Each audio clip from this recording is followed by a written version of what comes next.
अस्सलाम वालेकुम। उम्मीद है आप लोग खैरियत से होंगे। पीले दांत किसको अच्छे लगते हैं? आपकी स्माइल को भी ख़राब करते हैं, आपके सोशल इंटरेक्शन को भी ख़राब करते हैं। जब आप बोलते हैं, हँसते हैं, मुस्कुराते हैं तो पीले-पीले दांत बड़े अजीब से लगते हैं। आपकी सारी पर्सनैलिटी को ख़राब कर देते हैं। आपने जितनी मर्ज़ी अच्छी ड्रेसिंग की हो, जितना मर्ज़ी अच्छा मेकअप किया हो, जब आप बोलते हैं, हँसते हैं, मुस्कुराते हैं तो आपकी सारी पर्सनैलिटी ख़राब हो जाती है और आपका इम्प्रेशन या इम्पैक्ट जो होता है, वो अच्छा नहीं पड़ता। इसी के लिए आज की बड़ी अहम वीडियो बनाई है जिसमें मैं 2 ऐसे तरीके आपको बताऊँगा, जिसकी मदद से आप अपने दाँत घर बैठे सफ़ेद कर सकते हैं। तो सबसे पहले हमने देखते हैं कि दाँत पीले क्यों होते हैं। जिस तरह इस मॉडल में नज़र आ रहा है, दाँत व्हाइट-व्हाइट हैं, लेकिन हमारी डेली रूटीन क्या है? रोज़ाना 4 से 5 कप चाय, कोल्ड ड्रिंक्स का इस्तेमाल, फ्लेवर्ड ड्रिंक्स, ये सारे रंग जो हैं दाँतों के ऊपर पड़ते रहते हैं जिससे दाँत अल्टीमेटली पीले होना शुरू हो जाते हैं, दाँतों के ऊपर एक तह जमना शुरू हो जाती है। इसकी मिसाल ऐसी है, जैसे एक कुर्सी या सोफ़े के ऊपर डस्ट जम रही है, आप उसे साफ़ नहीं करते, तो जम-जम के वो पक्की हो जाती है, फिर उसे उतारना मुश्किल होता है। कपड़े की मदद से या डस्टिंग करते हो, तो उसके लिए कुछ स्पेशल चीज़ें चाहिए होती हैं। इसी तरह दाँतों की अगर आप प्रॉपर केयर नहीं करते, प्रॉपर ब्रश नहीं करते या आपका तरीका ठीक नहीं है या आप रेगुलर ब्रश नहीं करते, तो अल्टीमेट दाँतों के ऊपर एक तह जम जाती है, जिसे उतारना बड़ा मुश्किल होता है। उसके लिए स्पेशल चीज़ें चाहिए होती हैं जो आज की वीडियो में आपको डिटेल से बताऊँगा, जिसके आपके दाँत व्हाइट भी हो जाएँगे, चमकते-दमकते भी हो जाएँगे और आपको पीले दाँतों से छुटकारा मिल जाएगा। तो आज की वीडियो का सबसे पहला और अहम कंपोनेंट जो है, पहला मेथड जिसके अंदर आपको 2 चीज़ें चाहिए होंगी। नंबर 1 कोकोनट ऑयल और नंबर 2 बेकिंग सोडा।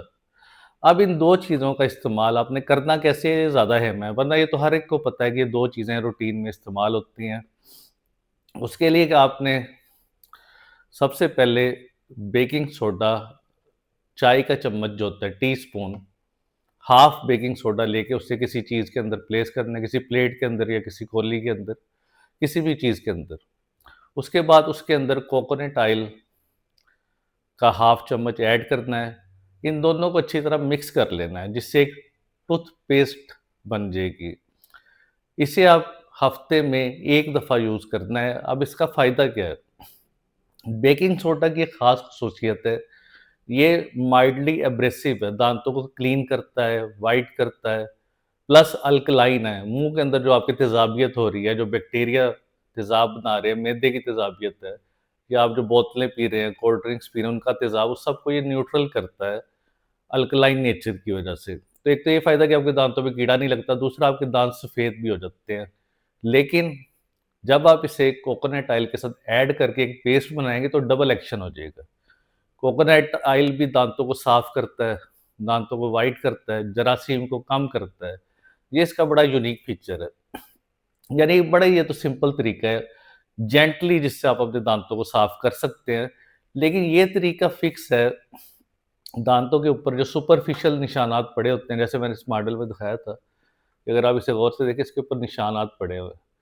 ये ऊपर-ऊपर निशान जो हैं, ये बड़े आराम से इस मेथड से उतर जाएँगे, लेकिन कुछ निशानात थोड़े डीप होते हैं, जैसे मैंने एग्ज़ाम्पल दी थी कि काफ़ी अरसे पुराने निशानात जो ज़्यादा गहराई में चल जाते हैं, जम जाते हैं, जिन्हें उतारना मुश्किल है, उनके लिए आपको एडिशनल एक चीज़ चाहिए होती है और वो आपका सेकंड मेथड है।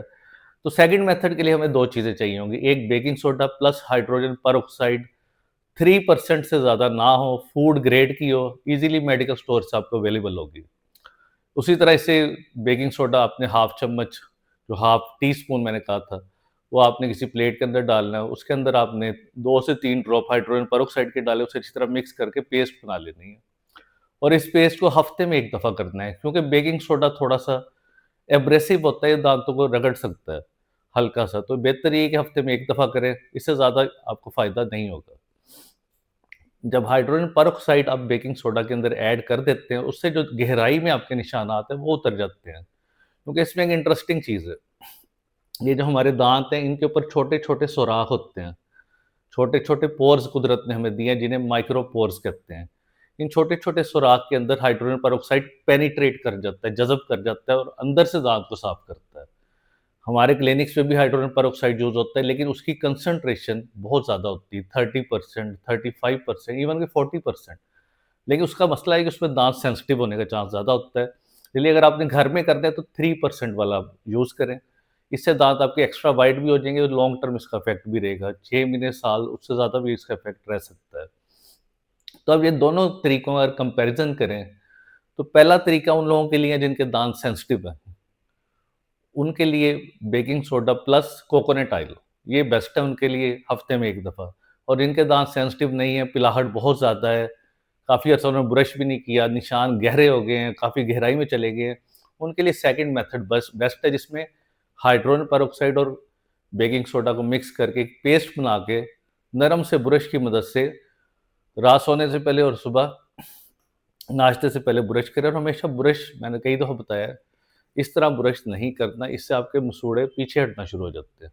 हमेशा इस तरह 45 डिग्री के एंगल पे ब्रश को तिरछा रख के, जहाँ मसूड़े और दाँत मिल रहे हैं, उधर रख के ऊपर से नीचे की तरफ इस तरह आराम-आराम से करना है। आप किसी सिंक को साफ़ नहीं कर रहे, किसी टेबल को साफ़ नहीं कर रहे, आप एक बड़ी सॉफ्ट और डेलिकेट चीज़ जो दाँत की एनामल को साफ़ कर रहे हैं, जिसे बड़ी हल्का-हल्का आपने उतारना होता है। क्योंकि दाँतों के ऊपर जो चिपचिपी लेयर डेंटल प्लाक है, वो बहुत हार्ड नहीं होती, नरम सी लेयर होती है, जिससे आप ईज़िली, अगर आप इस तरह करें, पूरा दाँत आपका ईज़िली साफ़ होता है। पूरा दाँत, और मसूड़ों का मसाज भी होता है, जिससे उनकी हेल्थ इंप्रूव होती है, मसूड़े भी मज़बूत होते हैं, दाँत भी आपका व्हाइट होता है।